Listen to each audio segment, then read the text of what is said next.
They've destroyed Syria. That's also become one of their proxies. And so Iran is in an attrition war with Israel for a long time. And since April have begun to show their face, mainly to probably show the proxies that they're not cowards. And last night, this country could have been destroyed, be it not for the very advanced technology we have in our air defenses. But, Fleur Hassan Nahum, you've been saying that Israel has been targeted by the proxies of Iran, whether it's Hezbollah or Hamas, for years now. But the question comes, what happened last night surely takes this conflict to another level. It seems to suggest a more direct confrontation that Iraq is engaging in. Your Prime Minister Benjamin Netanyahu saying Iran made a big mistake tonight, will pay for it, whoever attacks, we attack them. Does that mean now that there will be direct conflict between Israel and Iran? Not through the proxies. I think so. And I think that nobody should be sleeping quiet and well at night until Iran, the Islamic Republic of Iran, does not have the capacity to create a nuclear weapon.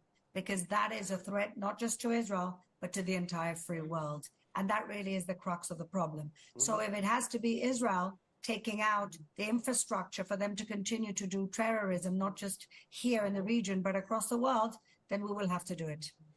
But then what you're saying means that a number of countries will be drawn into this battle. Is that a fear that Israel should have or would have now? That this could spiral simply out of control if these two countries go eyeball to eyeball? Absolutely. We didn't start this war on the 7th of October. We didn't start the war with Hezbollah on the 8th of October. There was absolutely no reason. There's no territorial claims, apart, of course, from the age-old claim that they want to destroy the entire state of Israel and kill all the Jews here.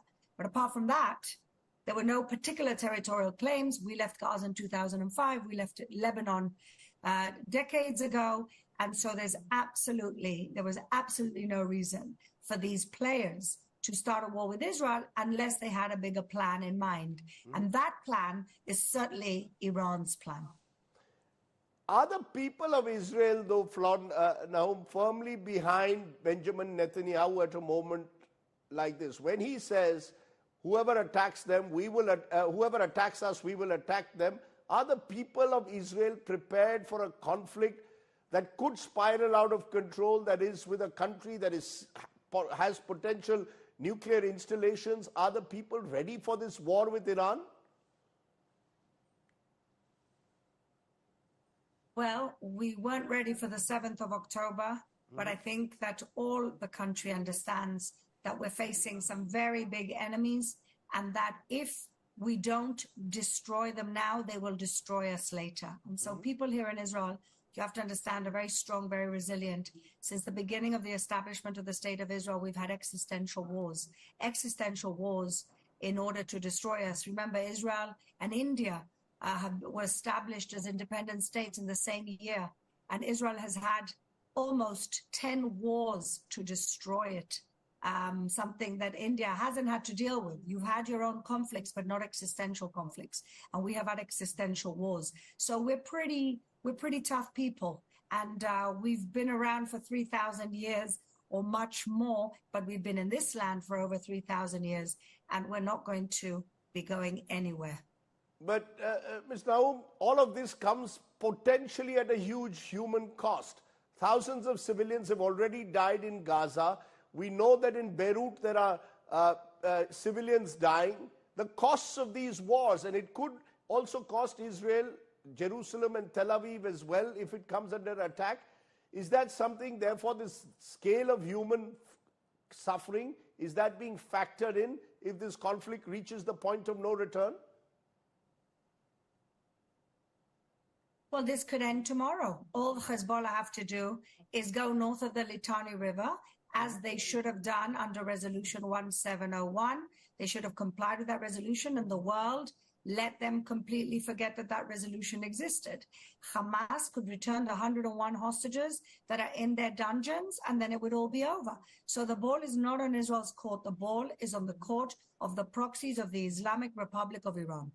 But you see, Iran and its supporters will then turn back and say Israel has exercised disproportionate force which has resulted in the killing of thousands of civilians in Gaza, that Israel has not fully ever recognized the Palestinian state, has pushed the Palestinians into a corner.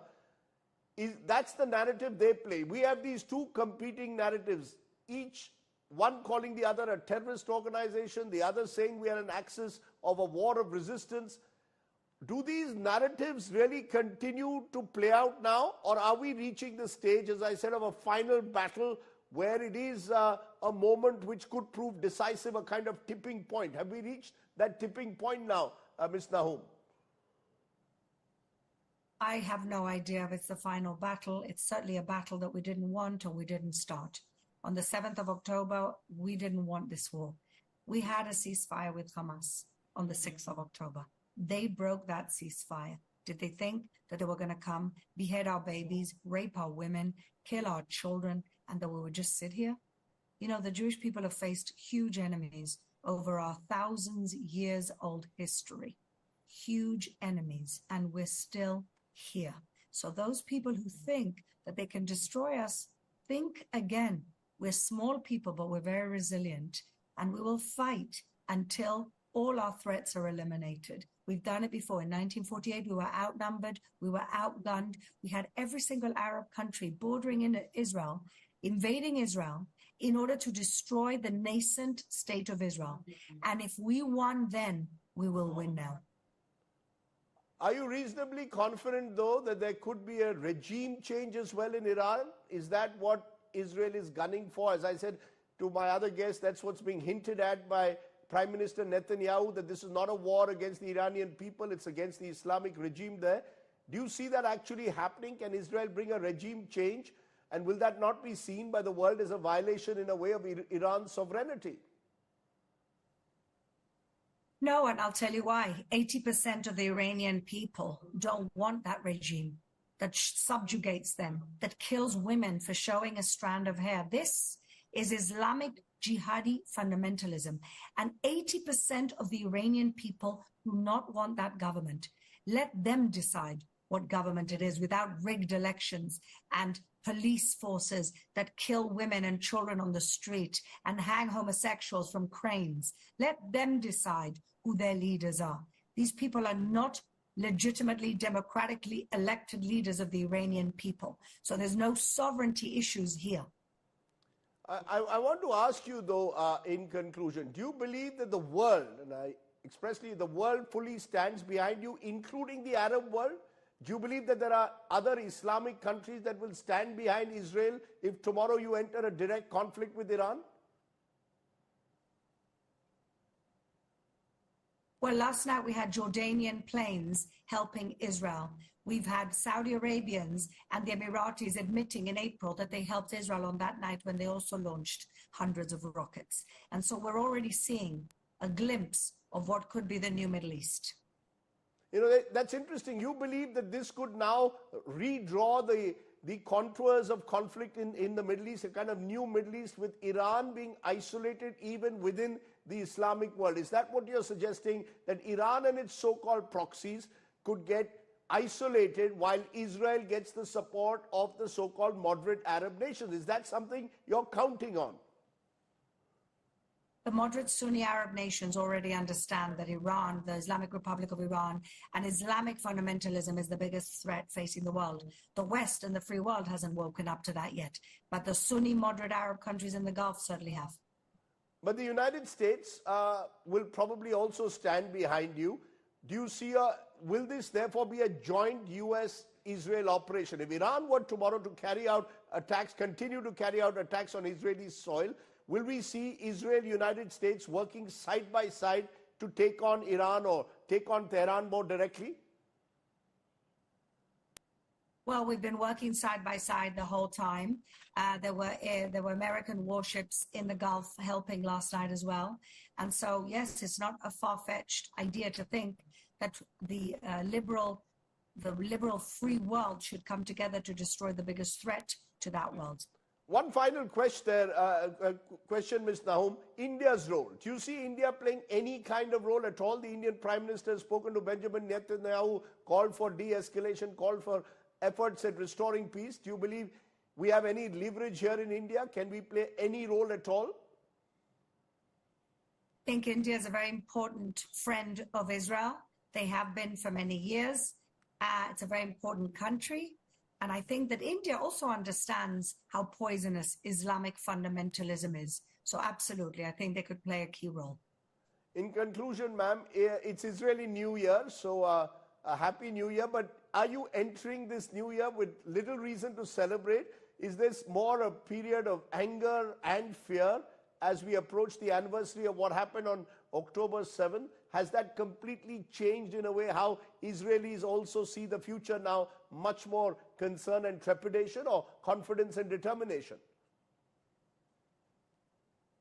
Well, we are facing the new year as traumatized people from an attack that we never expected. But like I said earlier, we're resilient people. And the celebrations for New Year are normally a family-oriented dinner and lunch and food celebrations. And we will be continuing those as we do every single year. Flour Hassan Nahum, for joining me there from Jerusalem to give us the Israeli perspective. Appreciate you joining us, and stay safe. Is an Israeli counter-strike now inevitable aimed at Iran? What are the options now left for Israel and Iran? Will there be a war between the two countries that will drag in even more into this play? Who will play the peacemaker now, or is that now more and more difficult? I want to first get an Israeli perspective, because I've spoken to two guests. Alex Gandler is Deputy Spokesperson, Israel Foreign Ministry. And I've also spoken to the Deputy Mayor of Israel, Flour Hassan Nahum, joins me also from Jerusalem. First to you there at Mr. Gandler, at the Israeli Foreign Ministry. I want to understand, shortly after the Iranian attack on Israel, your Prime Minister said, Iran has made a big mistake tonight and will pay for it. Whoever attacks us, we attack them. Are we to understand that there will be a counter-strike now on Iran by Israel? Is that now almost inevitable, sir? I can say that there will be repercussions to what Iran did today against Israel. Iran's attack with more than 180